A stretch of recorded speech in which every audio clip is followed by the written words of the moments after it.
Hello and welcome to Conversations with the Voice of Reason. I'm your host, Benjamin Boyce, and today's conversant is returning guest Courtenay Turner. She runs a media shop. She talks a lot about what other people might call conspiracy theories. She ties a lot of the lines together that describe the way that power manipulates people in this world, and that's what we dive into. We talk a lot about the Tavistock Institute and its ties to propaganda, dating back all the way into the First and Second World Wars. Very fascinating stuff, a bit of a black pill, but maybe not, because if you are armed with knowledge of all the propaganda that is arrayed against you, perhaps you grow wiser in evading it. You can find links to her work down there in the description. If you enjoy this content, consider liking, subscribing, and sharing. Without further ado, here is Courtenay Turner. How's business been going? Good. I'm about to leave for Geneva tomorrow. Really? Yeah. So I was invited to the Inspired Global Leadership Summit. So it's kind of like it's a 3-day event. The first day I think is kind of, I don't think they're using the word convoy, but that's kind of what it is. People are kind of gathering and going around to protest the WHO. And then the second day is a summit, and it's kind of like a think tank of people kind of brainstorming parallel systems and bridges to, kind of resist the current system and then move into another systems. And so I've been invited to that. And then the third day is a rally, and that is open to anybody.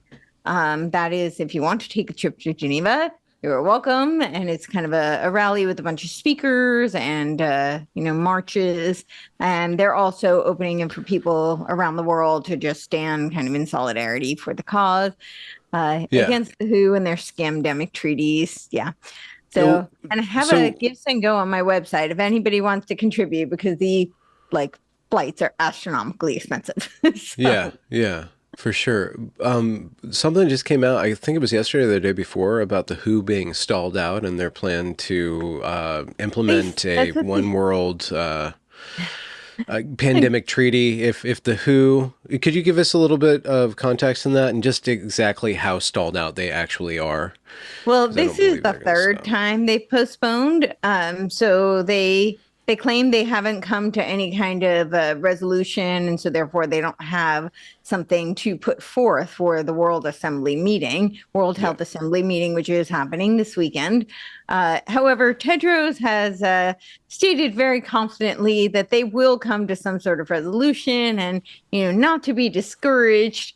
And I don't see that they're going to just throw their hands up and be like, oh, okay, we didn't. Honestly, so much of this is already kind of in the works already. I mean, their One Health plan is already well underway. What's that?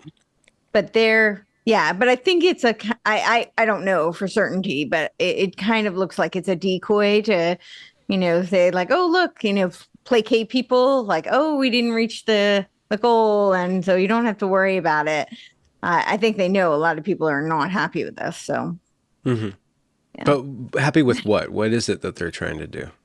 Well, essentially, it would erode any kind of national sovereignty. Certainly, the United States Constitution, under the guise of a pandemic. If there is anything they deem to be a pandemic, like we saw in the past few years, they reported that there was a pandemic. Although even by the CDC standards, it didn't even meet the requirements for an epidemic, let alone a pandemic. The flu of 2018 had higher rates of all-cause mortality than their little, whatever it was. So, the COVID.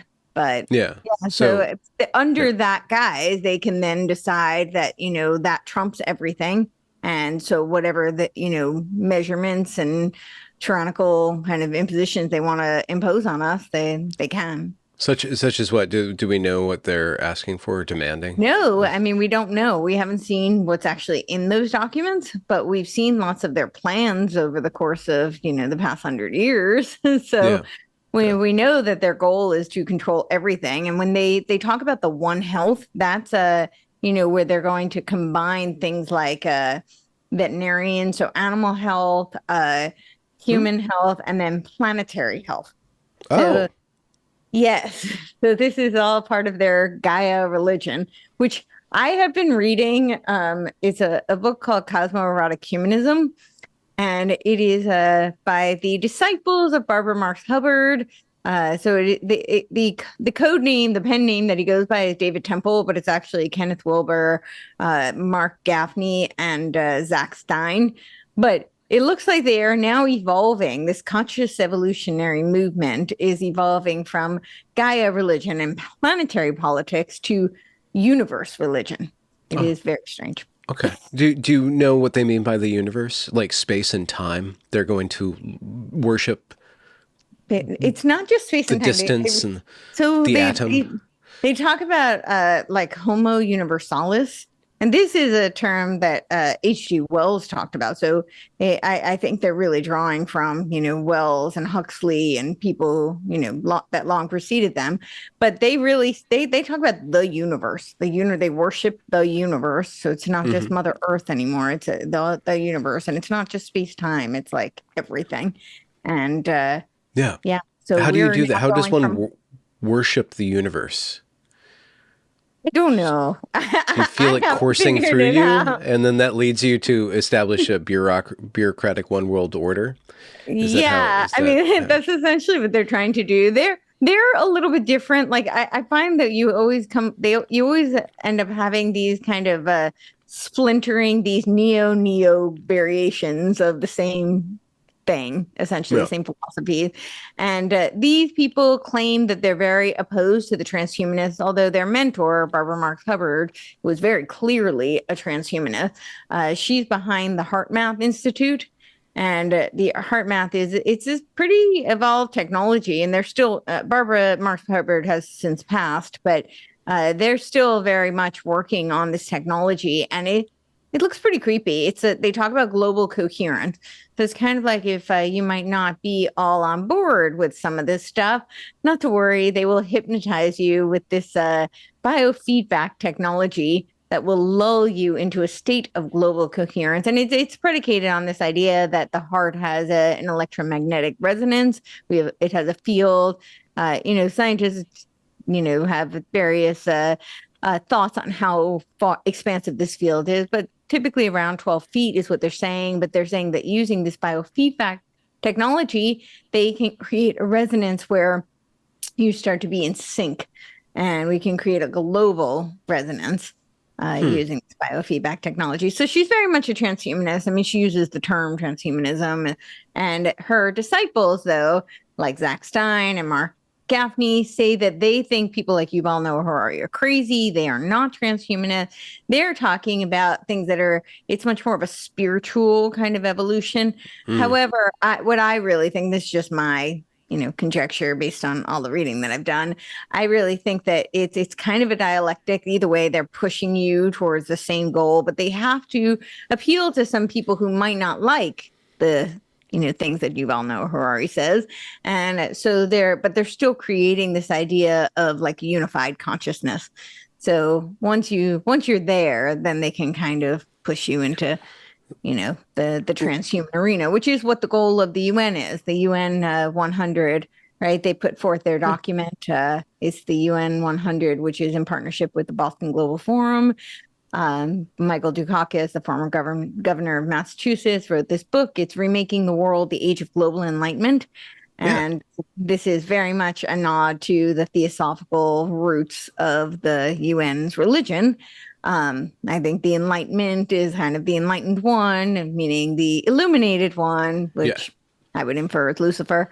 And that is kind of Well, what what's our wrong with Lucifer? I mean, he's the god of this world, and if you want to run this world, you need to obey the powers that be in this world. I just, for sake of argument, what's so wrong about a one world order? what's so Isn't it wrong just that one? isn't it already here basically? Every piece of equipment that surrounds me comes from another part of the globe. So I'm already enmeshed in transhumanism because I'm relying on The so much technology cybernetic to variation. yeah. That's not And quite the same as and having also dual the twins. materially I rely on the one world order. So with that Just being said, like what's wrong with also having some sort of one world culture? or cult? We're called. Well, my personal issue with it is that they want to erode freedom of consciousness. So they really want it to be like a Hiveborg mind. In the words of Ray Kurzweil, the singularity is near, although his new book is The Singularity is Nearer. So they're very much Sounds like an Achilles and tortoise plans. issue. Yeah. Mm-hmm. Yeah. So and that's my big concern with it is it's a monistic religion. And so they don't see any separation. There's no individuation. And when there is, it's only in the sense of us being gods who co-create with the universe or with Gaia. It depends. They do have some nuanced differences here. Some of them are more Gaia worship. Some of them are more universe worship. Although ultimately it does look like the cyber Satan is what's going to rule. Okay. And what is the form of cyber Satan? I mean, we will own nothing, but we will be happy. Right. We will own nothing. We will be happy. We might not know if we're not happy because our digital twin is going to be, running the show for us. But in the UN 100 variation of the AI World Society, they talk about like human governments being completely supplanted by AI. So there will be no, their goal is that there will be no nation states. The nation states will all have their borders dissolved. There'll be remnants of power blocks. But in the AI World Society, they take it a step further and it's completely run by AI. So do they do you have a picture of what that world might look like? I mean, both positive and negative, like utopian and dystopian, like visions. Because obviously many people who are rather smart over many years have designed this thing either because they have a sense that this is destiny or because they have a sense that this is their destiny to implement. So they have to have some sort of vision that probably aligns with a version of reality that we can all recognize right now. So what is their vision? Positive and negative. I mean, I'm not undermining the intelligence of these people. I think a lot of them are a little wacky, but these are not stupid people. So that's I think that would actually be kind of a mistake to underestimate them. Yeah. But their vision is that going to be kind of like the model is China. So they talk about things like a social value reward system, which sounds much nicer, more meritocratic than a social credit system. However, it is the same thing, essentially, as social credit system, but it is on the global scale, worldwide scale now. You will have like a UBI, and then everything is run through a digital currency, kind of like a central bank digital currency type thing. Obviously what that actually manifests itself to be, I don't know, but that's what they talk about. And it is on kind of a credit system. So if you're a good doobie, then, you'll have your UBI and your allotment, and then, that's will be there for you. But, if not, you may receive some demerits, and then you will see your tokens essentially be taken away from you. There's all sorts of carbon kind of credit system in this world. It's all about, reaching the net zero goals, which are impossible. Carbon is literally the life molecule. You are the carbon they want to restrict. Reduce. Reduce, yeah. That's it. Yeah. That's it. Yeah. You're the carbon they want to eliminate. That's pretty much how that goes. Yeah. But they've already done beta tests of this. They did in the island of Tuvalu. I think that's how you say it. Tuvalu. That's it. Tuvalu. And they convinced them using the Gaia religion that because of climate crisis, that it was going to be underwater and they had to evacuate. And so they evacuated them and sent them all over to Australia.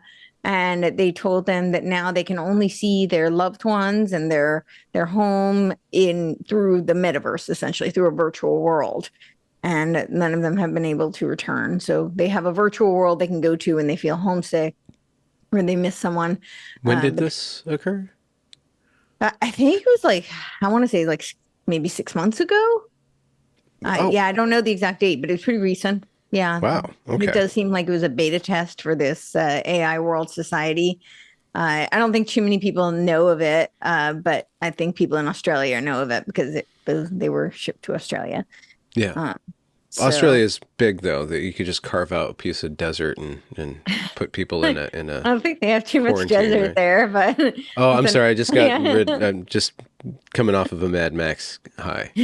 Um, Yeah. Yeah. I mean, Australia is, well, it's not very population dense, so they have a lot of yeah, space. that's what I'm saying. Yeah. Yeah. So, yeah. Yeah. I don't know. They do a lot of beta testing on Australia. I think kind of is partly because it is an island, partly that's kind of removed. Um, yeah. So Yeah. I think that's in part why. But yeah, so I mean, that's the things will be in the metaverse as opposed to in the real world. They talk about how the central hub of this AI world society will be Ukraine. They say they have to rebuild Ukraine because it's been decimated by the war. And so they need to Hmm. send lots of funding and support over to Ukraine. And so that it can be the hub, the central hub for this AI world society where there will be all of these other digital nodes that it's connected to, which are these other like C40 or smart cities or 15-minute cities all around the globe. Okay. Um, Why and Ukraine, do you think? Just because of opportunism, or is there like a geopolitical, I mean, like just a geological aspect yeah, to it? I mean, I have speculations on it, but I really don't know. I mean, I Okay. think it has more to do with like, the power structures and yeah, Yeah. but Okay. I don't know. They don't say like why they've chosen Ukraine. Okay. But And I by think they, that you the have fact that there's been, documents. hmm? I was just going to say the fact that there has been conflict there. It's a good excuse to use it as an outpost. Yeah. So I think Yeah. that's part of it. Like that unfortunate town in Hawaii. Is that similar to Oh, that yeah, where last year? There's yeah, a major destruction, which is kind of suspicious it because was of designated as there's a 15-minute city. So yeah. yeah, Okay. Yeah. And yeah. somehow magically all the rich people's homes were saved and everybody else's homes were decimated. Something Well, they like had that. blue roofs, so right. Oh, okay. Yeah, So blue that roofs. saved Like it them. tells fire go, fire no. Well, I think the theory that I've heard is that it was a directed energy weapon, and the blue seems to somehow Oh. say, yeah, protect Oh, them. interesting. Wow. So we're gathered here today to talk about this is a good like Sorry, went on a scattershot whole kind tangent. of but about the Tavistock specifically and digging into that because the Tavistock is well part of the Tavistock is a I guess a hub for the National Healthcare Service in Britain. Hmm. And a part of Tavistock that has become popular of late in the last couple of years is their gender, specifically the Youth Gender Services Department, GID, or Yeah. GIDS. They also have mental health care stuff going on there. It's not just one stop shop. No. It's a big, complex institution that has served a purpose for many a year and is a cornerstone of the NHS Yeah. process. But there's some history there that you kind of briefly mentioned last time we were on here about what we're talking about with regard to transhumanism, with globalization, with propaganda, with post-World War II reality. Yes. So Yes. to launch us in there, Courtenay Turner. All right. Well, I typically start at like the late 1800s with Tavistock. Let's do it. Yeah. Um, so, so Tavistock was actually like the British Propaganda Bureau, literally. And the reason I say I start with the late 1800s is because I start with the Leipzig connection. So for those who aren't familiar, Leipzig University is where Wilhelm Wundt was the chair. I believe he became the chair in 1875, chair of philosophy. And he was the very first person to call himself a psychologist, a behavioral psychologist. So he's kind of known as like the father of psychology. In America, people attribute it to William James, who was actually one of Wilhelm Wundt's first PhD students. He was also kind of the founder of the PhD program, which in my opinion, is kind of the pinnacle of the indoctrination system. And he was very instrumental in creating that. He was very instrumental in teaching people like Granville Stanley Hall, who was a mentor to John Dewey, who wrote, like the Humanist Manifesto, and very instrumental in the kind of Marxification of education in the United States. But also a lot of these people who received these PhDs were very instrumental in kind of exporting the Prussian model of education to the United States. So this Prussian model, originated after, I believe it was the Battle of Jena in 1807. During the Napoleonic Wars, they lost this battle, and they were very concerned that they lost the battle. They realized it was because the soldiers rebelled, and they decided they rebelled because they were critical thinkers, and therefore they must erode critical thinking. And so they crafted this like 3-tier model of education to breed compliance and obedience. And that's literally the translation of what they said. They were breeding mindless, obedient soldiers, so that they wouldn't be troublesome critical thinkers who might rebel against Which them. also scales into a industrial revolutionized society. You want somebody who's a cog in the machine, not somebody who squeaks, so called, with critical thought, right? So that's why it was... Absolutely. That's right. And when, later they come up with the World Core curriculum, that was Robert Mueller. In the United States, it's known as Common Core. Of course, Charlotte Iserbyt calls it Communist Core.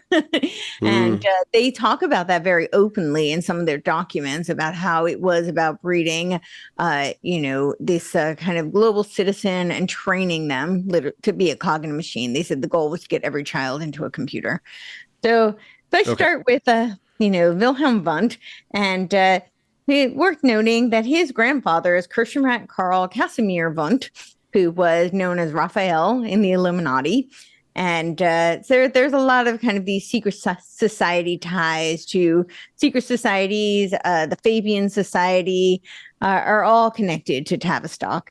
So he was also, Wundt was also the mentor, and he granted a PhD to Cattell. Cattell was instrumental in kind of eroding the, ability to read.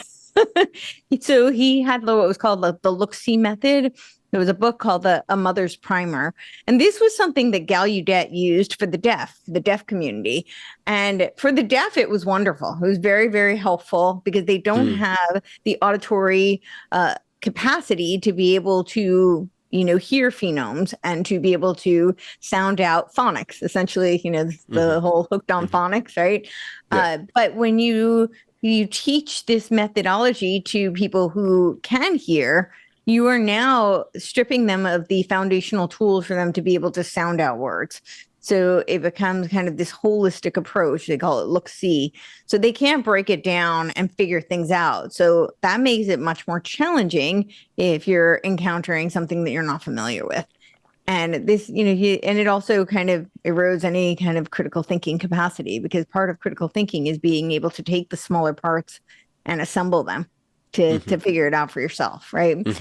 So that was Cattell, who was one of his disciples. So he had I think something like 160 PhD students. He himself had very little formal training. He certainly didn't have a PhD, but he was one of the first people. So he becomes the father of psychology. And then we have in 1886, Freud comes up with what he calls the talking cure, which became the Tavistock method. This is essentially kind of like talk therapy that is, very, utilized in the field of psychology. The American Society for Psychical Research was founded in 1885, and they were very instrumental in helping to found the Fabian Society. And that's worth noting because a lot of the members of the original Propaganda Bureau were Fabian socialists.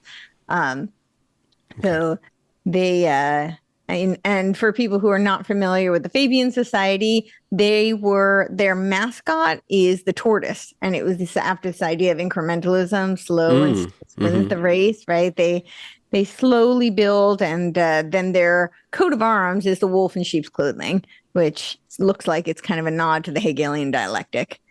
Then in 1909, the Secret Intelligence Service was founded, the predecessor to the MI6.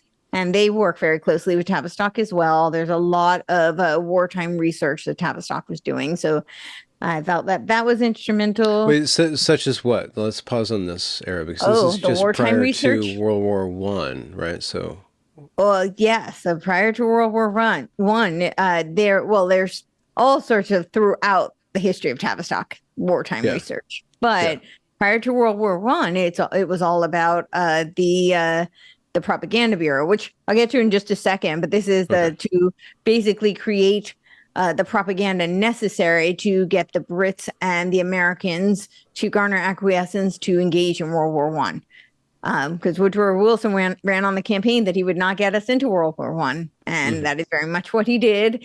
And it was Tavistock through the Creel Commission, which they appointed Edward Bernays, who of course was the double nephew of Sigmund Freud. His nephew, interestingly enough, is the founder of today's modern propaganda machine, otherwise known as Netflix. But it was Edward Bernays and the American journalist Walter Lippmann who oversaw Wilson in helping him to create this propaganda for people to get on board with this, engaging in a world at the time was known as the Great War. But they were also really instrumental in things like the Tariff Act, convincing Americans that the Tariff Act was a good idea. Things like the Federal Reserve, the Income Tax Act.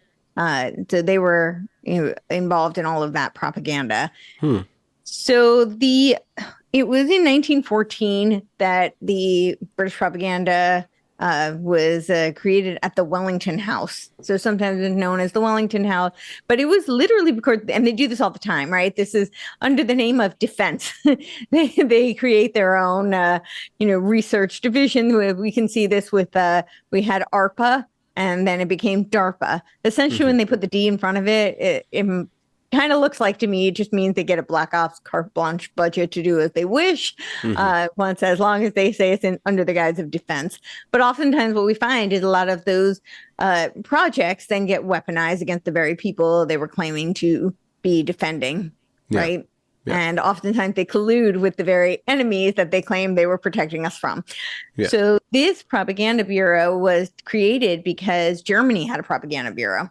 And so they said, well, we have to have a propaganda bureau. So it was the executor of, it was David Lloyd George, who was the chancellor of the executor. And he was given this task of setting up the British propaganda bureau. And he appointed Charles Masterman to head the organization. And the headquarters were set up at the Wellington House, which was at the time the National Insurance Commission. And Masterman was the chairman. The first thing that he did was he brought together 25 literary figures, and a lot of them were Fabian socialists. So, the big disappointment for me personally was Rudyard Kipling. He unfortunately couldn't come, or maybe fortunately, but he was a Fabian socialist and he was a propaganda. But the poem "If" is to this day like my all-time favorite poem. And I still maintain it's one of the greatest poems of all time. But he was one of these 25 members. It was very, very well-known people like H.G. Wells. I'll see if I can remember all of them. I might have some of them listed here in my notes. Chesterton, Henry Newbolt, John Galsworthy, Thomas Hardy, Gilbert Parker, Trevelyan, Arnold Bennett, Arthur Doyle, Hall Caine, William Archer. Very, very well-known people. And they created something like, I think it was a little less than 1,200. I think it was 1,160, if I remember correctly, between pamphlets and books and wartime propaganda, pro-war propaganda, literary works. And they kept the whole operation secret until 1935. This was one of the first things that the British Propaganda Bureau did. And could you help me understand what Fabian socialism is? Why is this? What was this in response to? What were their purpose? How does Fabian socialism? How is it distinct from other forms of political socialism? Movements? Yeah, or just other. How is it distinct from other forms of political people coming together and having a political party or something like that? Well, they were very instrumental in kind of this whole. They had a vision of a one world. They didn't call it a one world government back then, but it was they called it the one world. The internationalist economic world order. And a lot of these Fabian socialists were people who they were behind things like Tavistock. They were behind things like the feminist movement. They were behind things like later the Trilateral Commission. The Trilateral Commission, of course, was, and trilaterals are very much still in operation today.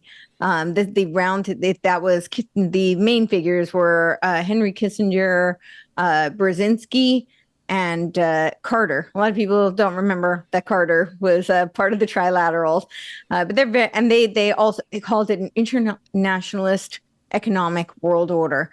And part of what they were doing really was creating the trilateral specifically. But the Fabians are, constantly, they were very involved in the Anglo-American establishment, the setup of that. Carroll Quigley is a really great resource on that. I don't have his books in here. But Carroll Quigley was an archivist for the CFR, the Council of Foreign Relations. And he talked a lot about the Fabian socialists, and he wrote a tell-all, like 1,400-page tome. It was called Tragedy and Hope.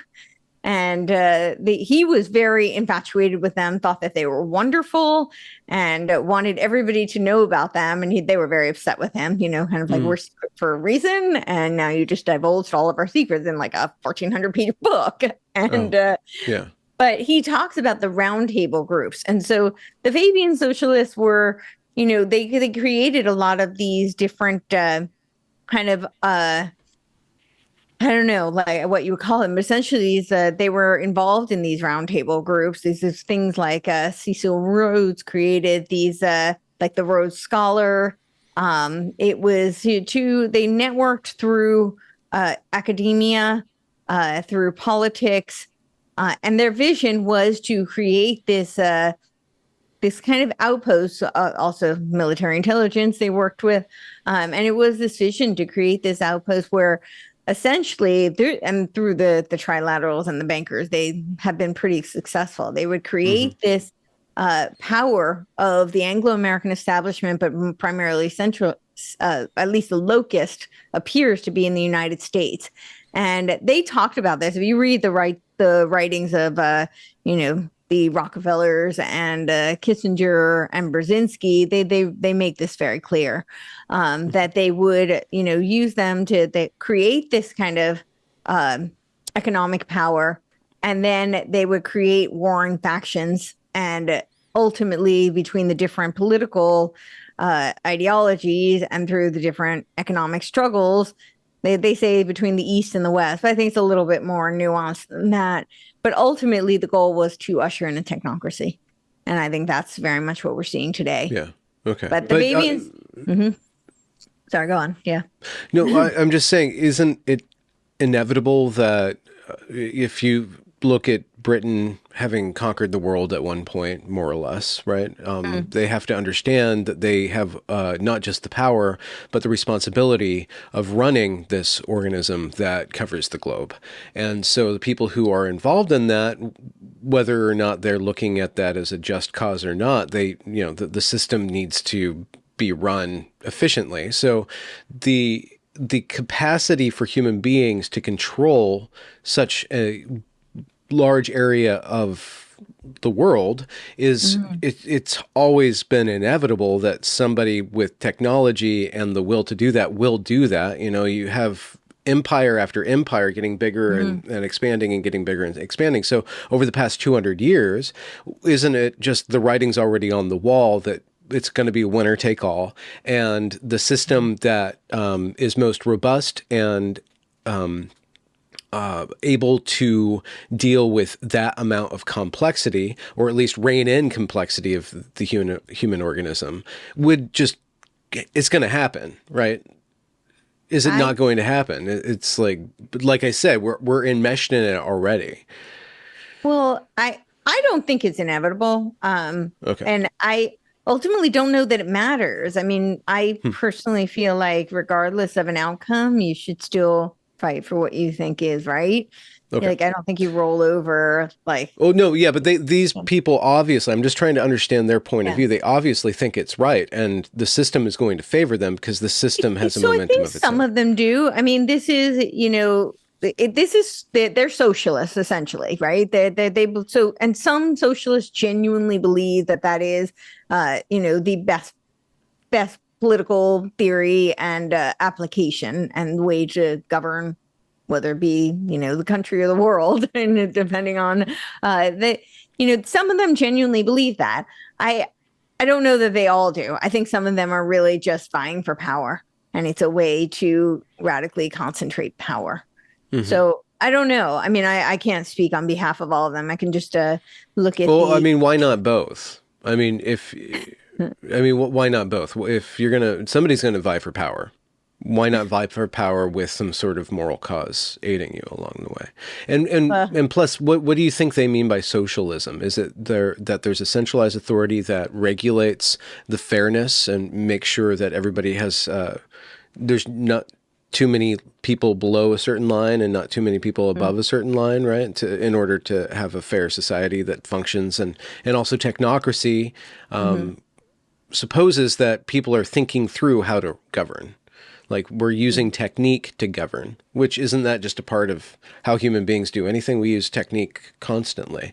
It's just so I'm trying to break it down to understand that what the counter to this is.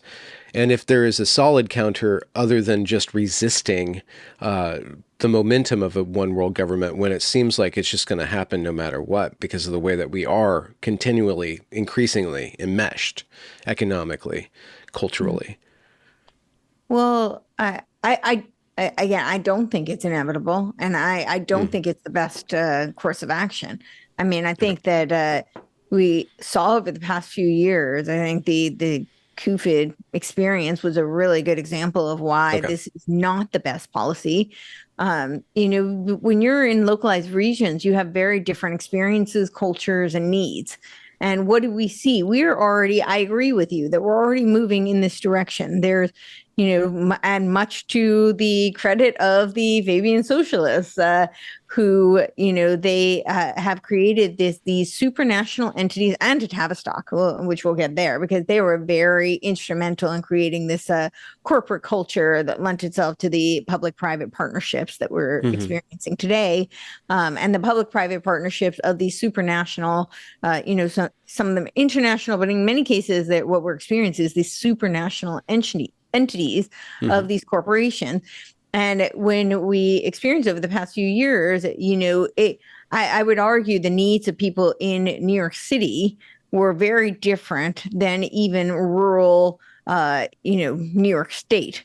And yet, they were under some of the same mandates. And so let's say your state had a mandate, or your local county had a mandate, but if you went into any big corporation, or interacted with any big corporation, or you worked for a big corporation that was supranational, you were no longer bound by the mandates that maybe your local government had instituted. You were now subject to these supranational entities. And so, yes, in some ways we're already experiencing that, and that is their goal, to keep evolving that so that we have a complete dissolution of nation states. There's also, as you talked about, the technology that is very intertwined. So, things like cybernetics were a field that goes all the way back to like the early 30s. And this is where they talk about technological feedback loops. It's because the technology has advanced so much. And it's worth noting that, Technocracy Inc. Was started in 1933, and it was at Columbia University, and the Muscadoo, Elon's grandfather, was actually a president of it. And so this idea is certainly not new, but the technology has advanced. So I think even these, what they call themselves futurists, couldn't, or maybe they did, but, that I don't know that they knew that technology would even catch up to the visions that they had. And my concern is that while we may be quite far in, or much further along than we were in this enmeshment, we still have freedom of consciousness. We still have, right now, the United States still has a constitution. It's being, significantly eviscerated, but and there are a lot of people attacking it, and I would argue have already, done quite, a job of doing so. But we still have that. And we still do have a Bill of Rights that stipulates that we were granted with inalienable rights from our Creator. So those things are still there. And I think that to just assume that, well, it's already happening, it's already inevitable. And so therefore we should just become all enmeshed where, we're fine with becoming a hive Borg, mind collective. I don't know. I value freedom of consciousness, and I'd like to see it preserved. So how does Tavistock go from a propaganda wing to, I don't know, is there a through line from the propaganda wing to the transhumanist agenda as embodied in transgenderism? Oh, it's definitely. So they were a propaganda bureau up until, I would argue that they're still a propaganda bureau, but they were technically named the British Propaganda Bureau. Although they're like a colloquial name, people colloquially called them the Lie Factory. So yeah. But in 1920, it became the Tavistock Clinic. And I just started reading this book. So this really goes through a lot of it's the 50 years of Tavistock Clinic. With Henry Dix is the editor of it. But they go through, and it's pretty complicated, actually, like all the donations and the different titles. And it's kind of like a Hydra, where there's just a ton of shell companies, and they did everything through trusts and through mergers. And, some of it's through the government, and then some of it is these private trust entities. So that is pretty interesting. And I don't know that I can off the top of my head rattle off all the different transitions, because there's so many of them, but there were a lot. But in the 1920, they became the Tavistock Clinic. And this is where they really started doing their shell shock therapy research. So this was post-traumatic stress disorder of the soldiers. And the donation of the building specifically designated for for shell shock therapy research was the Duke of Bedford, and he was the Marquis of Tavistock. His last name is Russell, and he was related to Russell of Russell and Taft being related to our President Taft, who created the Order of Skull and Bones. So there was a direct connection there. But they designated this building to do all the shell shock therapy research to figure out, what the breaking points of the soldiers were. But once they figured out the breaking points, they realized that they could then, create those breaking points. And this is really kind of where we start to see a lot of this is, again, why I feel like Wilhelm Wundt was so important, because Wundt trained people like Pavlov. And a lot of what Tavistock did was you now have human beings being treated like lab rats. So this is the behavioral psychology where they're testing and experimenting with humans, and in order to figure out their breaking points, but now also creating them. So this is where we get things like trauma-based mind control. And people like Kurt Lewin, who was he was the director of Tavistock Institute. He has a pretty interesting history. He was a Frankfurt School refugee. There's a lot of overlap between Tavistock psychologists and philosopher thinkers and the Frankfurt School. But he was a refugee, ended up working at Tavistock. He was known as one of the founders of the field of social psychology. He's known for topological psychology. And he talked about how we have these environments and, surrounding us that really impact the individual. And he essentially said that through, shaping the environment, we could create environments where individuals would cave under peer pressure. So that was Kurt Lewin. He was also the one who they recruited him for the Office of Naval Intelligence to study kind of like their Office of Naval Research and studied the soldiers and the techniques on kind of group training. He created national training labs. He also worked with the OSS. But he created the National Training Labs, which are also connected to the National Education Association, which is kind of a sister organization of the National Training Labs. The National Training Labs, where we get sensitivity training.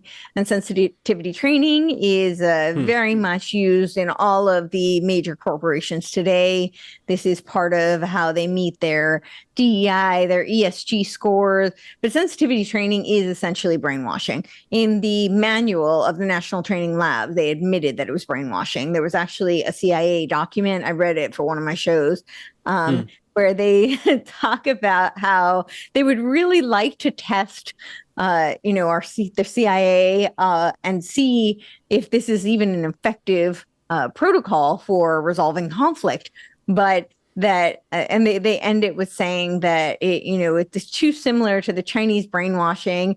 And they don't say this, but I think they were really alluding to the Maoist struggle session. And so they end it by saying basically we can't harm our military, so we're not going to know whether or not it's effective, and therefore we can't use this.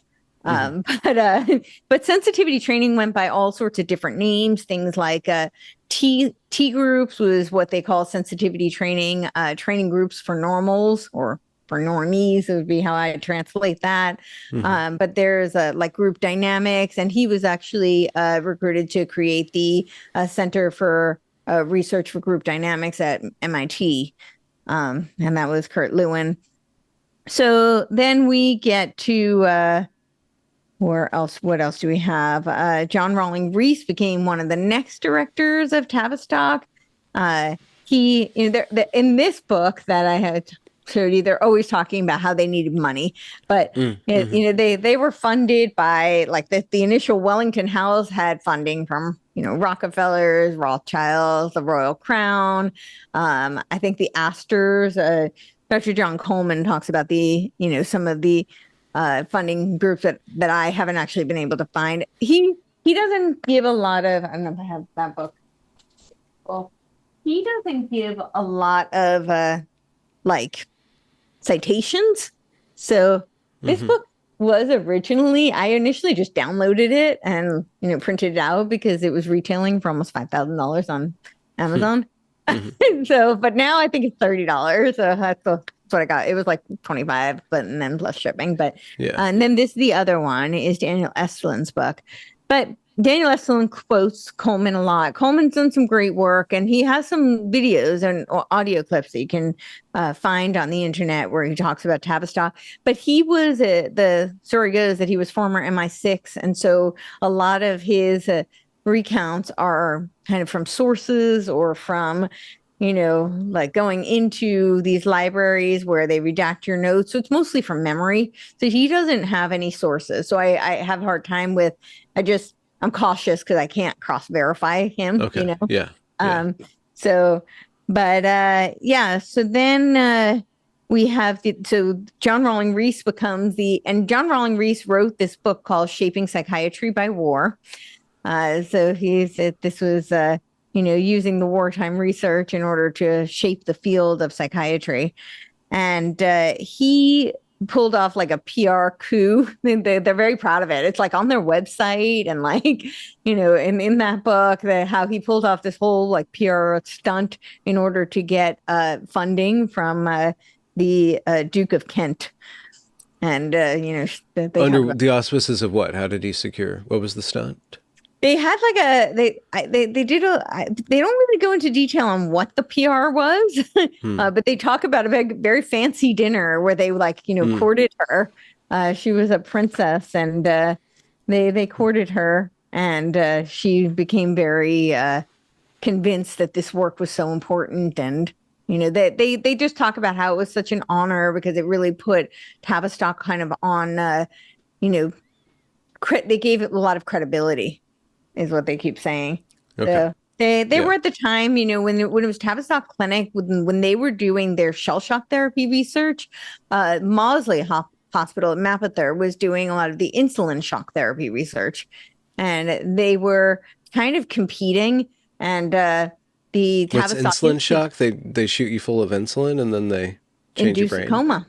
Okay. Coma, yeah. Okay. In order So to probably alleviate you of some certain mental health condition, that's the ostensibly. theory. Yeah. Yeah. Okay. They did a lot of from what the research that I've done, and this is my conjecture, it just looks like a lot of what the research they were doing at Tavistock and I would say Maudesley Hospital really is what kind of paved the way for a lot of the MK Ultra experiments. I Okay. don't think they could have done those experiments without kind of the foundational research that was done at Tavistock. Okay. When you find it's kind of like when you can figure out somebody's breaking points, you can also create them. Oh, So, and okay. this is Yeah. how trauma-based mind control works. So, Kurt Lewin called it the technique that he talked about was like the freeze, unfreeze, refreeze. And this is literally trauma-based mind control. So this is Could where you explain that? Yeah, because I'm seeing so parallels in. well, we experienced this over the past few years. A really Yeah. great example of this, right? Yeah. So they clamp down on everyone and they tell everyone, that they traumatize them with all this fear and then they freeze them. Okay, we're going to have to, lock down, wear masks and all of that. And then they kind of let up a little bit, right? A lot of places you're able to go out and about again. And some places you might not have even need to cover your face. And then what do they do next is okay, but now you're required to have these certain, experimental pharmaceuticals in order to go anywhere, in order to do anything. Yeah. So that would be an example. Freeze, refreeze, freeze, unfreeze, refreeze. And it is trauma-based mind control because when someone is in a state of torture, then, like imagine you're choking somebody. You're choking them. They think they'll give in. They'll do anything. This is, a lot of times what they do to like informants and to assets, right? They put them in this stranglehold and then they give in, right? They'll let up a little bit. They're like, okay, well, you tell me something and, they let up just a little bit. Okay, tell me. And they're like, okay. And they do. And then they choke again, right? And then they try and get more out of it. And that's kind of an analogy for this freeze, unfreeze, refreeze. But it is trauma-based mind control. Okay. And that's what Kurt Lewin called it. So. Okay. So if you are able to run this experiment worldwide with regard to a novel coronavirus, and what did that show us? And how far do you have to go up before people are acting intentionally to do this, or are we responding to the facts on the ground, like who was actually being traumatized? And I think large organisms of the state were acting because the individuals in there were responding to this trauma-based mind control, right? Yeah. Well, so the futurists do something called like 4 scenario planning. And this comes out of like Rand Institute, Stanford Research Institute, which are also offshoots of Tavistock. Tavistock psychologists work there's a lot of overlap between these projects. And they typically run like 4 scenarios and then they kind of beta test them, but they put these forth as imagining the world, right? Stanford Research Institute is the one who did the Changing Images of Man document. This is all about, this is very relevant today. This is all about ushering the age of Aquarius. And then of course it's where we got the book, The Aquarian Conspiracy. So Marilyn Ferguson is the assistant of Willis Harman, who is a project director on Stanford Research Institute, Changing Images of Man, which at the same time, Stanford Research Institute actually did, they compiled Abraham Maslow's Politics 3, which was his unfinished work, but that his wife had brought to Stanford Research Institute. Bill Harman composed that as well. And it was around the same time that they were doing this. But the Aquarian Conspiracy was to popularize the ideas that were in Changing Images of Man. This is all coming out of the same psychologists who were at Tavistock. And Stanford Research Institute is kind of like, an offshoot, a tentacle of Tavistock. but they do these kind of like four scenario type things. I will just note also there's Changing Images 2000, which was done by the Fetzer Institute, which was an update of the Changing Images of Man document that was the final edition was published in 1984. But the Fetzer Institute are the ones who did Cassell, so like social emotional learning.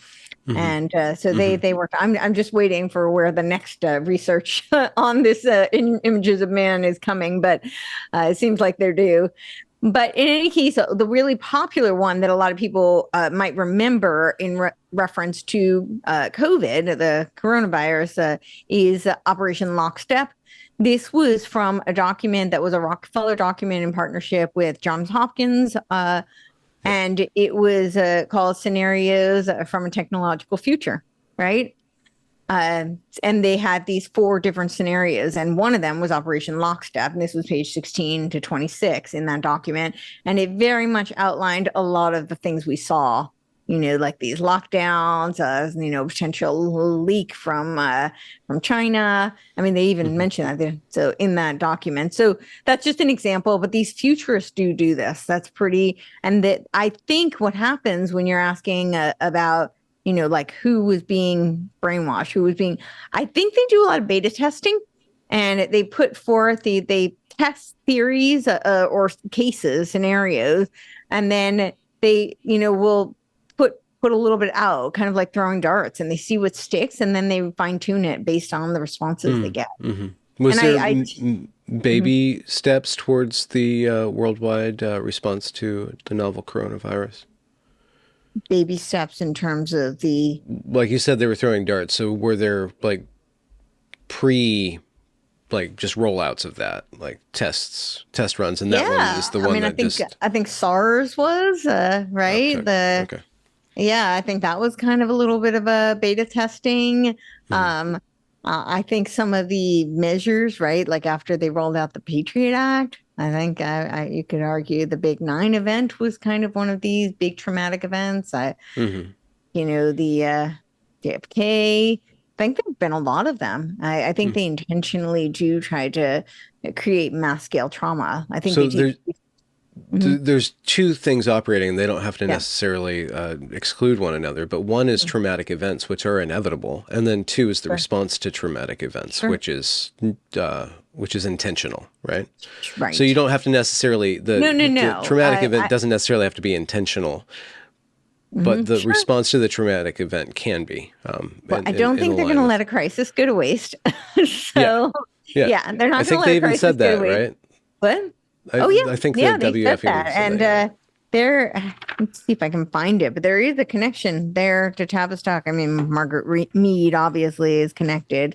Gregory Bateson, who worked with Tavistock, and Esalen Institute also worked with, MK Ultra. But there was a whole connection with who helped. He was. I don't know if I can find it right now, but it was with Hillary Clinton and I think it was, it was Fred Emery, who he wrote the book Futures We're In. He worked with Eric Trist. Eric Trist, interestingly enough, his son is Alan Trist, who was the producer for The Grateful Dead. But he wrote Futures We're In 1975. And he in that he talks about the theories of social turbulence, and in there they talk about the never let a crisis go to waste, which theoretically, if we follow through on all this research, so again, there's crisis, and then there's response, there's knowledge, and then there's power. Right. Just because people are researching things doesn't mean that what they discover is inherently going to be used for nefarious ends. It could also be used for, let's just use this word tentatively, liberatory ends. Can we reverse engineer these psychological tactics to ward ourselves against mind control, against trauma? Yeah, I absolutely think we can. So, I mean, I will just say that, when it comes to the Tavistock psychologists, like, Do I think they were all like dark and sinister and nefarious? Not necessarily. I mean, I think some people, may have genuinely believed that what they were doing was serving a positive end. But do I think that it was kind of this, a lot of it was covert control measures, and a lot of it was about modifying behavior and controlling human behavior. And, they admitted, like, of their own volition, like, they admit things like sensitivity training are brainwashing. And they're brainwashed. So they figured out how to brainwash the individuals. And I've done some of these group training groups. So I know exactly what they do in there. And it is absolutely brainwashing. And it's communist brainwashing.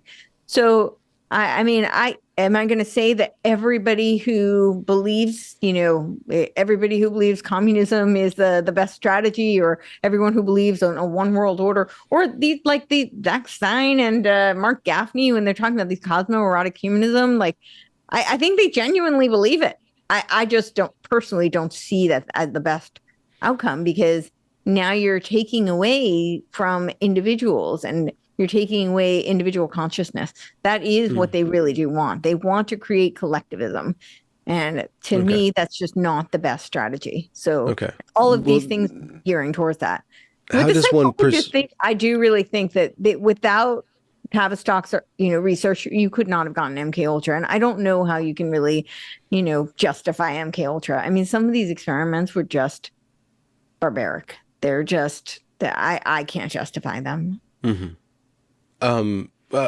So if you want to preserve individualism, how does one, armed with an awareness of the tools of collectivism, or the tools being used by collectivists to instigate collectivism, how does one thread the needle there? How does one resist or preserve one's autonomy in a increasingly enmeshed world?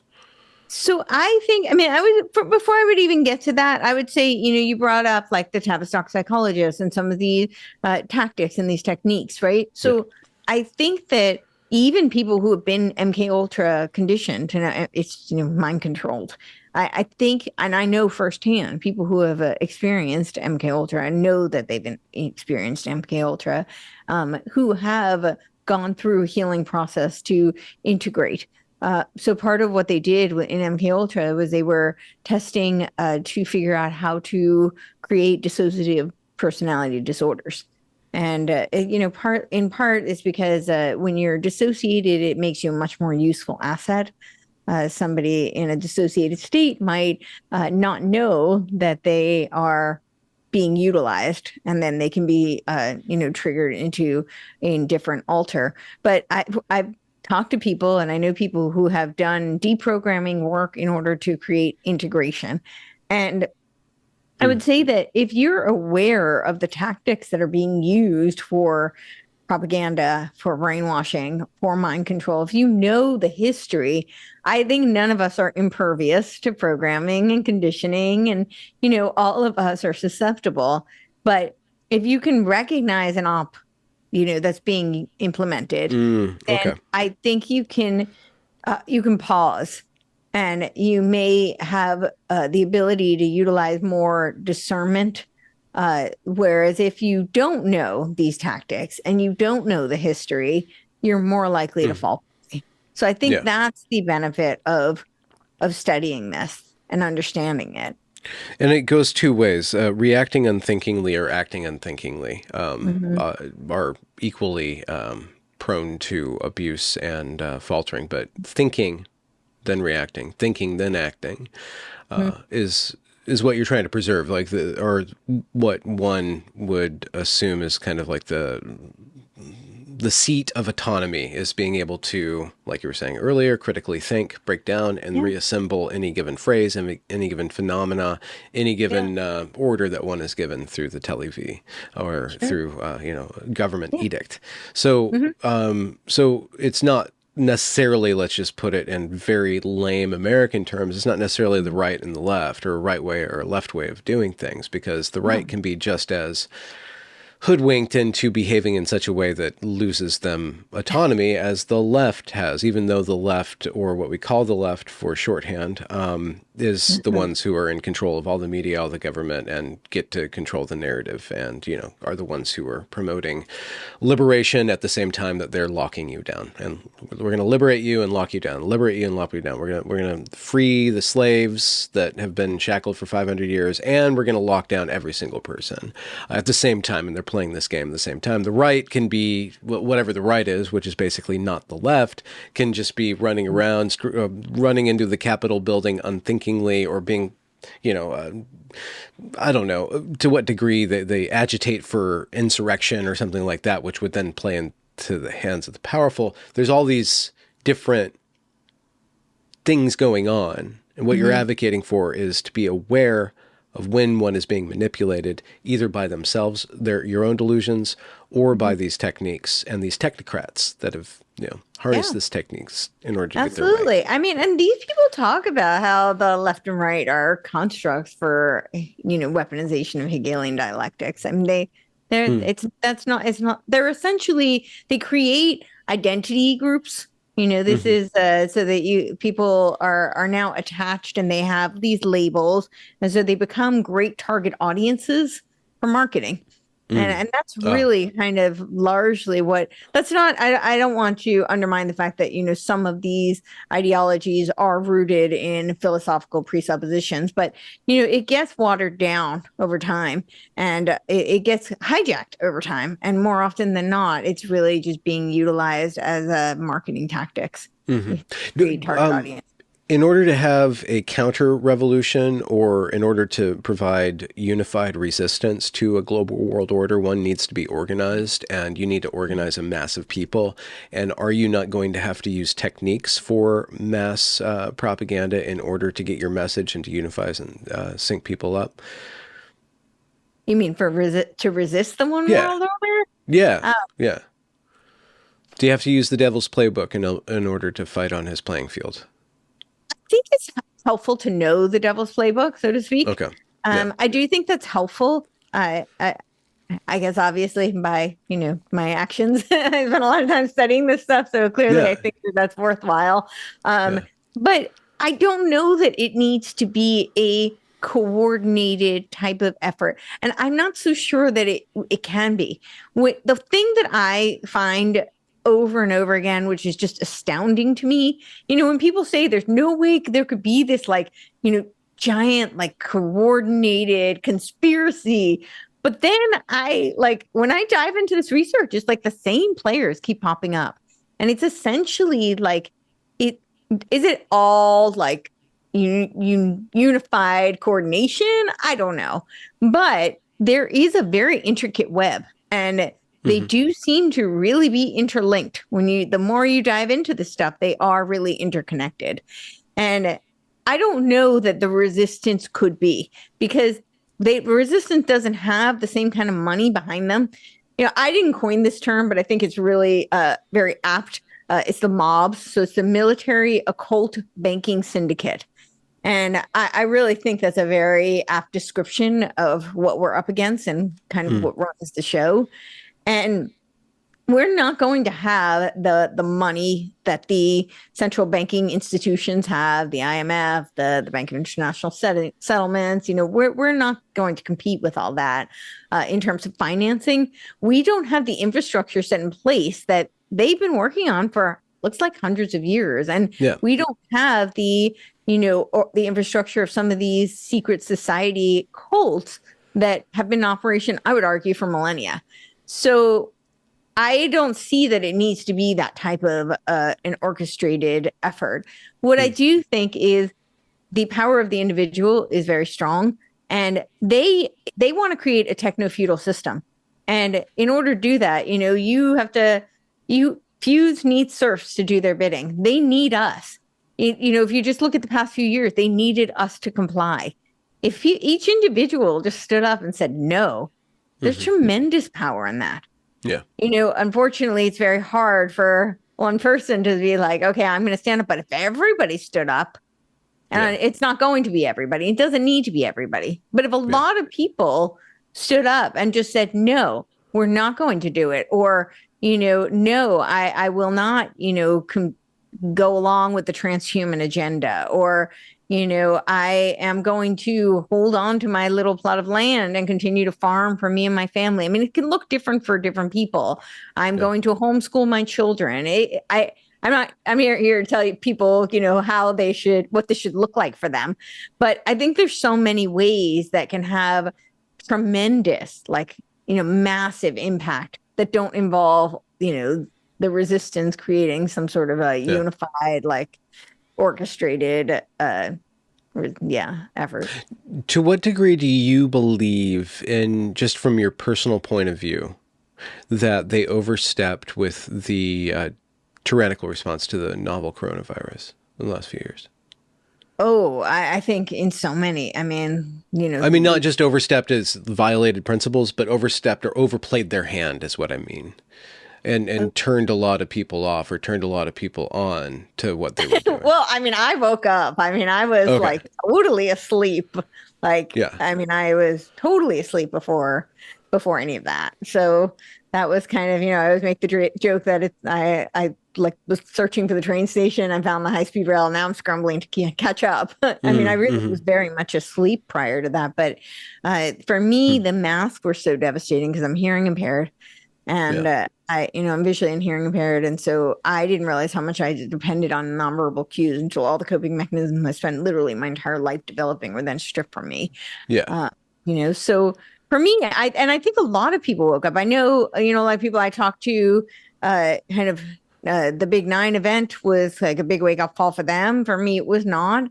I was very much asleep then. And, I think Obama was kind of like a mini wake up for me. I was pretty, concerned when Obama took office, and especially the second term. And I remember that was kind of my introduction to the Frankfurt School. I had a friend who wrote a book on it, and that was when I started. I used to tell people that I was like fiscally conservative and socially liberal. Yeah. And it was just more palatable to people. I don't know that I really believed it, but it was definitely more palatable because I was in a sea of leftists. And when I started reading about the Frankfurt School, that was really kind of when I realized you can't extricate, the social causes from the economic ramifications. And, it's intentionally designed to be, inextricable. So that was a really big kind of a mini red pill for me, if you will, to use that term. But it really wasn't until 2020. And I think Tavistock was huge for me. Because it kind of it converged so many of the things I had been immersed in my whole life. I had a really strong background in psychology. I wrote 285-page theses on dream analysis in high school. So I was, I had done a lot of work in the field of psychology. My mom was a psychologist. So I was very versed in that world. And then, I was a philosophy major, so I was very familiar with a lot of these people, like the Frankfurt School thinkers. And I realized that, so that's kind of, Tavistock converges a lot of the two. A lot of them converge through Tavistock. But I realized how much was colored by the lens of my professors. I had a very different take on the Frankfurt School philosophers when I read them, in the 2000s than I did when I was in school. But then I was also, I was in the entertainment industry. I was an actress and a producer. And so, Tavistock has been so instrumental in really infiltrating through the culture and shaping the culture and understanding the implications of culture on society and how and social engineering the masses through culture and creating culture. So I think when you combine all three of those things, and I realized oh my goodness, there's, an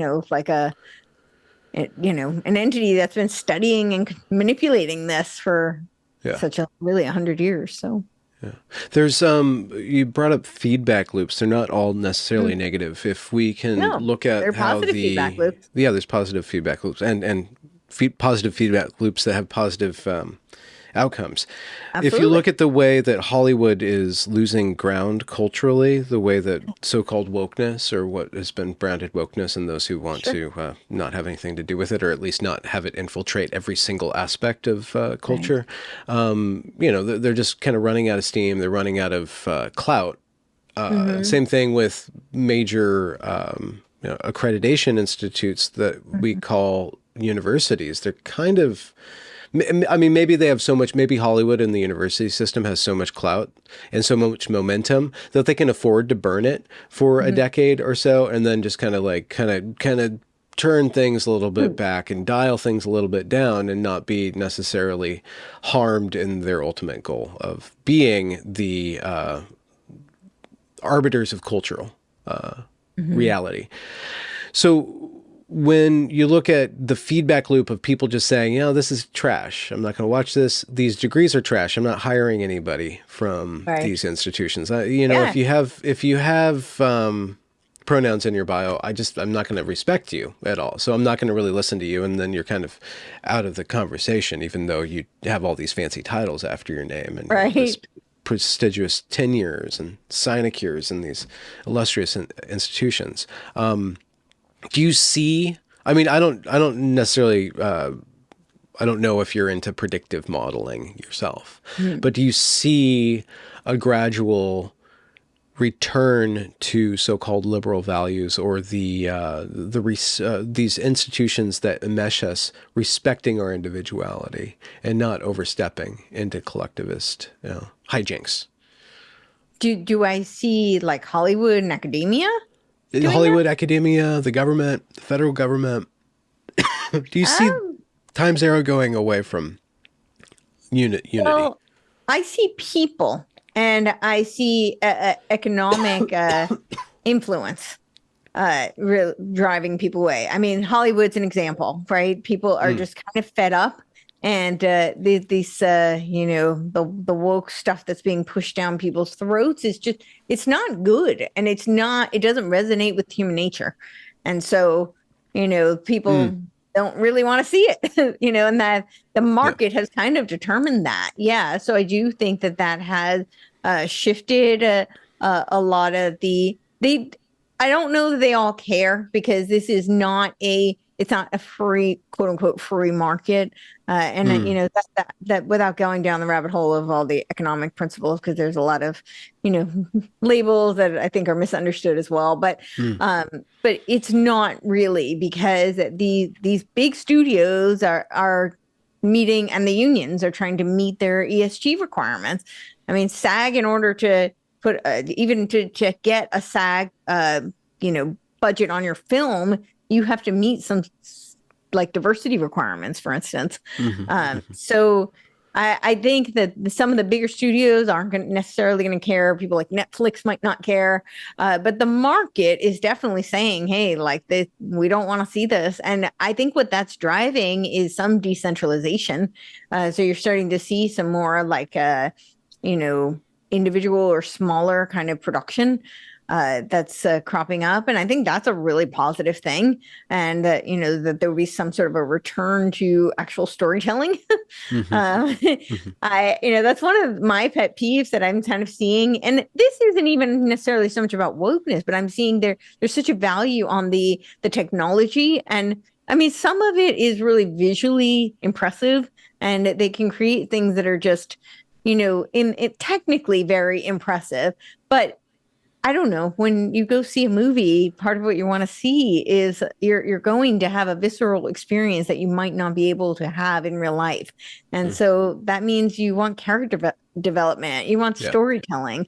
And a lot of that's been lost. So I do think that some of the independent production is trying to reclaim some of that. And then, I mean, you talked about there are companies that are saying we actually won't hire a college graduate because, and that again, is kind of the market correcting itself.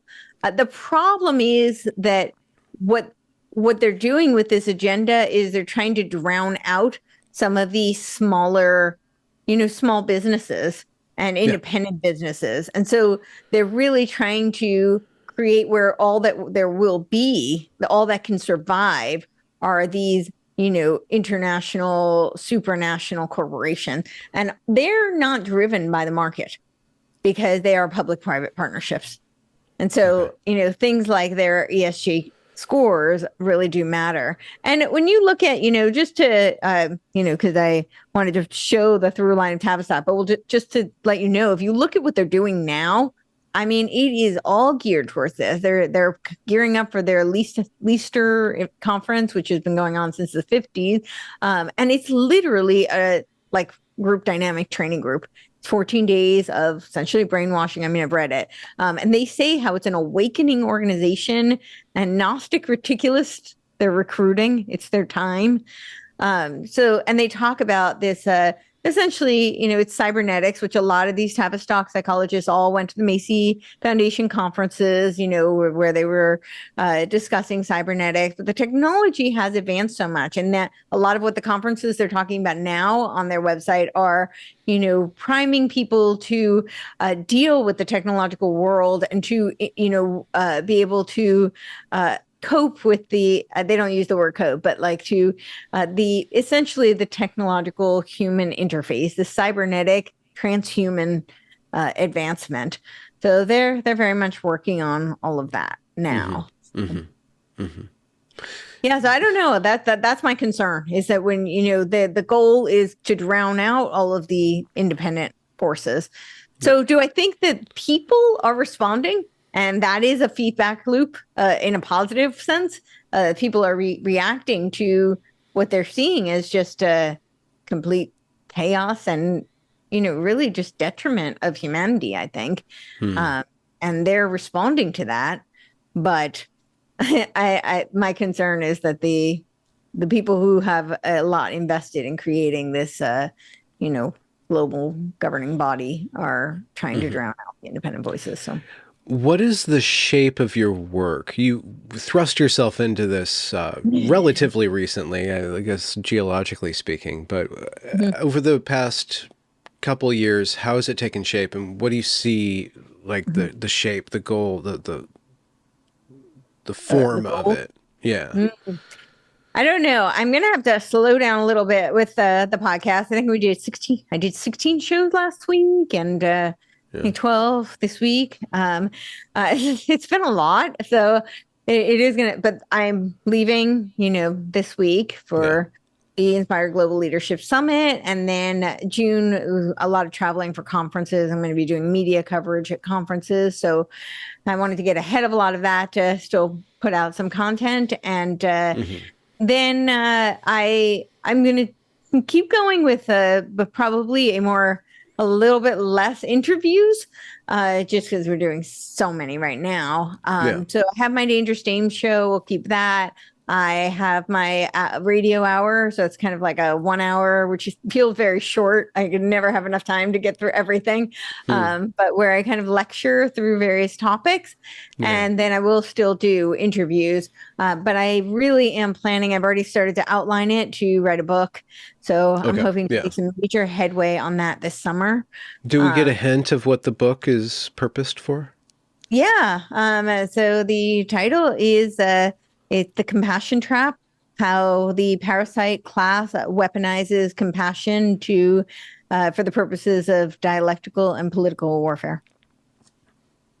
So that's a hopeful topic. It's what? Hopeful. It's a very full topic.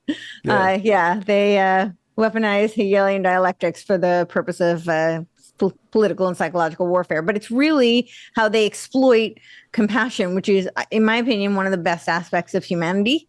And it's a very dense topic because there's really not a lot of research on it. There's a decent amount of research on weaponized empathy, which is a component of it, but compassion really takes it a step further, because compassion is what compels people to actually take action. So empathy is that feeling of, identifying with somebody's suffering and having surrogate defense, But compassion is where, biologically women tend to be more compassionate because they're compassionate towards their offspring and they want to protect them. But as soon as a mama bear senses that her offspring is being threatened, she becomes a vicious mama bear protecting them. So that's really, so they take action. It compels them and impels them to take the action. So that's really what I see. And yeah, so that's what I'm working on.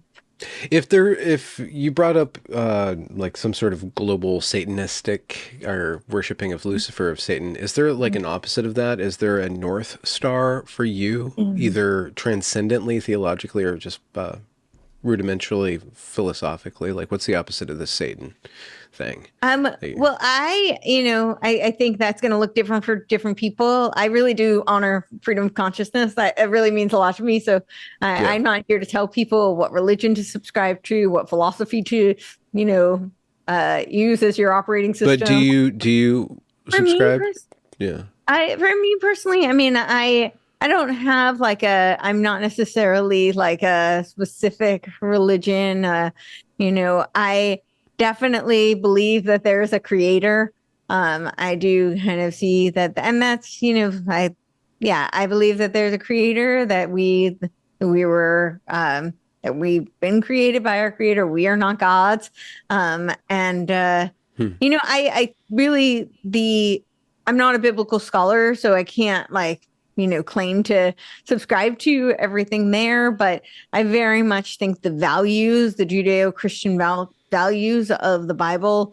And I know people will argue there's no such thing as Judeo-Christian. However, when you talk about the value system that comes out of the Judeo-Christian or the biblical context, right? The Old Testament is where the Ten Commandments come from, and the New Testament adopts those, right? So that's really what I would subscribe to. I think that that's a good kind of North Star, as you will, or moral compass for people to subscribe to. Well, for yourself, how does adhering to those values support you in your work and in instituting that which you prize, which is your individualism? Like, how do you derive courage and strength and clarity from those values?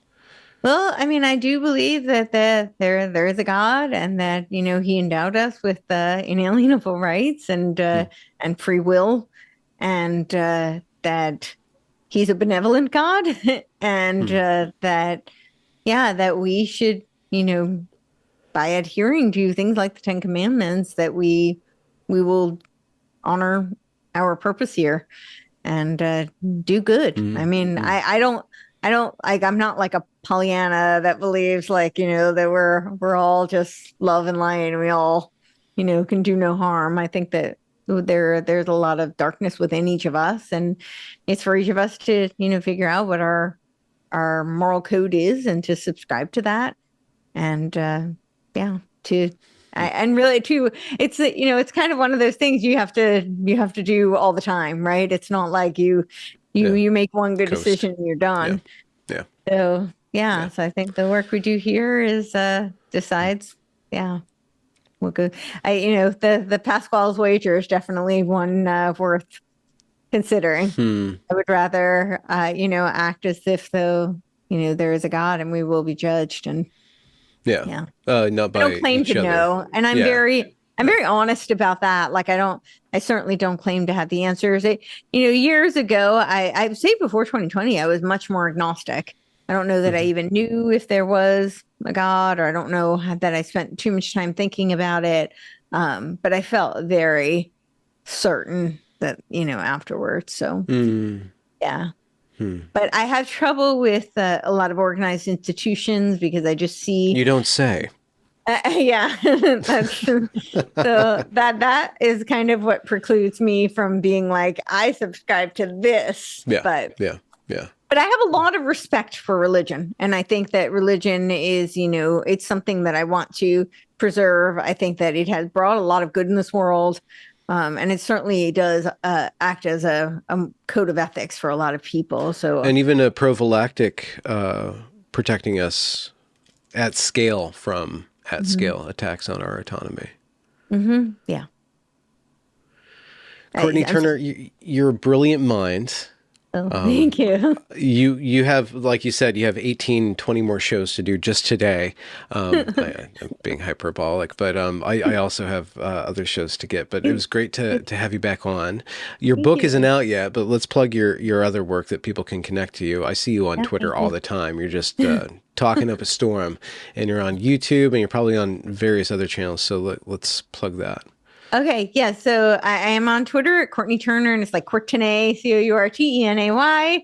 Yeah. I have my website, which is CourtenayTurner.com. Again, that's Courtenay, Courtneyturner.com. And I just started my fourth YouTube channel because they like to scrub me. Yeah, so I will Yeah. be probably putting some clips up there, but I don't know that I'm going to put all of my stuff up there again because it's just so much work. But I am on Rumble. I'm charting on Apple, which is super, super exciting. Oh, I'm nice. charting in America. So that's definitely an honor. Wonderful. But I'm on Rumble. I'm on Pills. I'm on BitChute. I'm on what else am I on? I'm pretty much on all the Rockfin. But I'm on all the audio platforms. But if you go to my website, you can see all of my different social media and all of the various ways to hear or watch my podcast. And if anybody wants to support my work, because yes, that would be awesome. So I have a Gifts and Go that is specifically designated for this trip. That is one of the first ads that you will see. I also have on all of my platforms and on my X, my Twitter, I have a link tree. So you can go to that. My Venmo is at Courtenay Turner. So it's Courtenay-Turner is my Venmo. And then I have all sorts of great products on there. So I don't support things that I don't believe in. So I use most of those things. And if they help you, then you can help yourself and help me, which is awesome. Yeah, another feedback loop. Pardon? Another feedback loop. Yes, feedback loops are bad. So I will tell you one really quick story about feedback loops. I had a psych anthro class in college, and I totally forgot that I had a paper due. And I literally had 15 minutes before I had to leave for class, and it was on feedback loops. So 15 minutes, like off the top of my head, I'm like, what could I write about? What's a feedback loop? So I wrote about Madison Avenue being a negative feedback loop. Well, this wasn't a positive one, but there are positive ones. But I wrote it on Madison Avenue. I was like, I know this one really well. And my professor gave me a triple plus. He was like, this is the best paper I've ever read. I was like, well, this was the fastest paper I've ever written. Grace comes in unlikely places. Pardon? I didn't hear the last one. Grace comes in from unlikely places, or yes, absolutely. Yeah. Well, thank you. Thank you so very much. Yes, absolutely. Anytime when you get back to scheduling. So, boom.